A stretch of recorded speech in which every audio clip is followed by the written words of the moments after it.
안녕하십니까?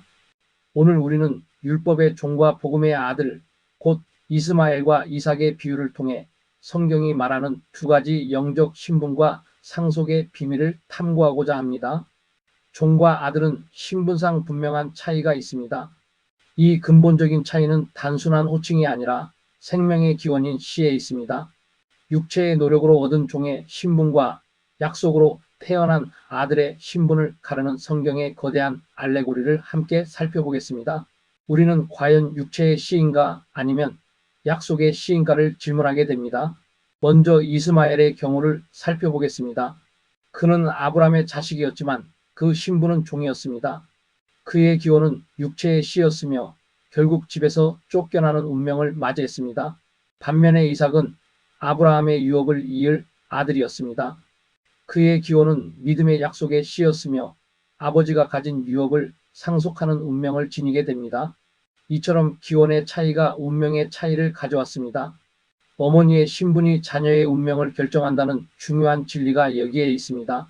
누구를 통해 잉태되느냐가 하나님과의 관계를 결정하게 됩니다.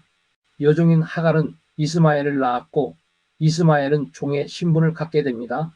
반면 안주인이자 자유자인 사라는 이삭을 낳았고 이삭은 상속자의 신분을 얻었습니다. 즉 이스마엘은 여종 하갈의 아들이기에 종이 되고 이삭은 자유자 사라의 아들이기에 상속자가 되는 것입니다. 성경의 인물들은 단순한 역사적 인물을 넘어 영적인 실체를 예표합니다.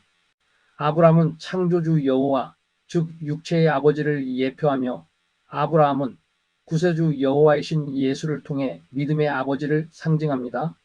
하갈은 모세를 통해 율법을 전달하는 여종을, 이스마엘은 종의 영인 율법 아래 있는 육체의 자녀를 의미합니다.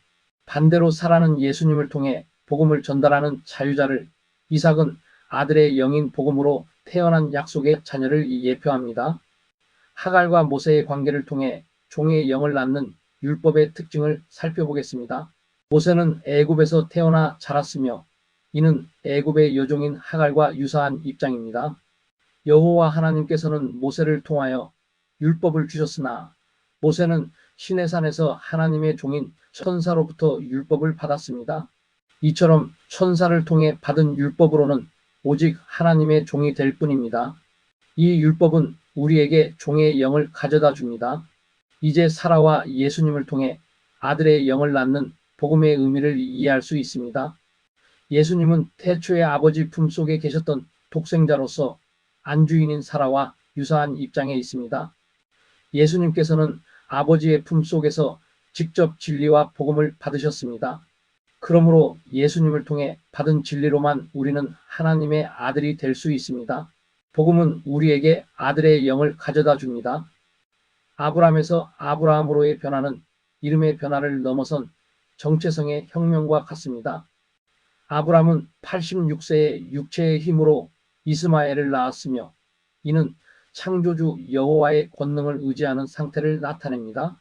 이후 13년의 침묵 기간을 거쳐 99세 아브라함으로 계명하고 할례를 받으며 이삭을 잉태하게 됩니다.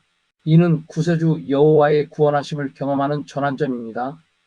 아브람과 아브라함은 동일한 인물이지만 그 영적 상태와 하나님과의 관계성은 완전히 다릅니다. 창조주의 권능에서 구세주의 은혜로 나아가는 영적 여정을 말씀드립니다. 여호와는 스스로 계신 자를 의미하며 창조주의 역할을 하시며 율법과 연결됩니다. 반면 예수는 여호와는 구원이시다라는 의미를 가지며 구세주의 역할을 하시며 복음과 연결됩니다. 구세주 아버지의 이름인 예수가 전하신 진리를 영접할 때 우리는 창조주와의 관계를 넘어 아버지와 아들의 친밀한 관계를 맺게 됩니다. 약속의 자녀가 되는 관문은 할례와 회개를 통해 열립니다. 율법의 역할은 우리에게 죄인임을 깨닫게 하는 몽학선생과 같습니다. 이러한 깨달음은 할례와 회개로 이어지는데 이는 마음의 가죽을 베고 자신의 한계를 인정하는 것을 의미합니다. 구약에서는 99세의 아브라함이 할례를 받음으로 약속의 자녀가 될 준비를 했으며 신약에서는 요단강의 회개 세례가 이러한 과정을 보여줍니다. 그리고 이러한 과정을 통해 성령 세례를 받아 예수의 진리를 영접하게 되는 것입니다. 이삭이라는 이름은 웃음이라는 의미를 가지고 있습니다.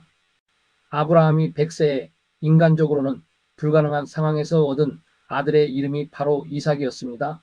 복음은 기쁜 소식입니다. 이 기쁨을 주는 아들을 통해 우리는 하나님의 상속자가 됩니다. 율법의 무거움이 아닌 복음이 주는 웃음이 우리를 하나님의 진정한 아들로 만들어 줍니다. 우리는 쫓겨나는 종이 될 것인가 아니면 상속받는 아들이 될 것인가 하는 중요한 질문 앞에 서 있습니다. 이스마엘은 율법을 의지하는 자이며 종이기 때문에 결국 집 밖으로 쫓겨나게 됩니다. 그러나 이삭은 진리의 말씀을 영접한 자이며 아들이기 때문에 아버지의 모든 것을 상속받습니다. 여러분 모두 회개와 믿음으로 약속의 자녀가 되어 아버지의 유업을 잇는 이삭이 되시기를 간곡히 권면드립니다.